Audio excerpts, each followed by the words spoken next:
Welcome to Prince cakes. இன்னைக்கு நம்ம online packing கிளாஸ்ல மில்லட்ஸ் அதாவது சிறுதானியங்கள் வச்சு எப்படி குக்கீஸ் பண்றதுன்னு நம்ம இன்னைக்கு கிளாஸ்ல சொல்லி கொடுத்திருந்தோம் நம்ம ஸ்டூடெண்ட்ஸ்க்கு. ஸோ இப்போ நீங்க பார்த்துட்டு இருக்கிறது கம்புல வச்சு நம்ம கம்பு மாவு யூஸ் பண்ணி நம்ம இதில் கம்பு கோகோனட் குக்கீஸ் பண்ணியிருக்கோம். சோளம் மாவு வச்சு நம்ம சோளம் பாதாம் குக்கீஸ் பண்ணியிருக்கோம். அண்ட் சத்து மாவுல பாத்தீங்கன்னா உங்களுக்கு எல்லா ஹெல்த் இன்கிரீடியன்ஸும் இருக்கும். இதை நம்ம குழந்தைங்களுக்கு எல்லாம் நம்ம இது வச்சு கஞ்சி வச்சு கொடுப்போம். ஸோ அதுல எப்படி குக்கீஸ் பண்றது அப்படின்றத நம்ம இதுல இன்னைக்கு சொல்லியிருக்கோம்.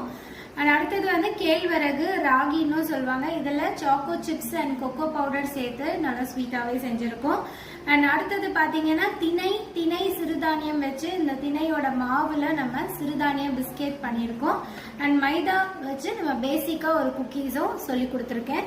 ஸோ இதுல ரொம்ப ரொம்ப ஹெல்த்தி. அண்ட் நீங்க வீட்டுல செய்யறதா இருந்தாலும் சரி, நீங்க கிளாஸ் கமர்ஷியலா நீங்க வந்து செய்யறதா இருந்தாலும் சரி, கண்டிப்பா இது உங்களுக்கு ரொம்ப யூஸ்ஃபுல்லா இருக்கேன். உங்களுக்கும் இதே மாதிரி கத்துக்கணும் அப்படின்னா எனக்கு கான்டாக்ட் பண்ணுங்க. தேங்க்யூ.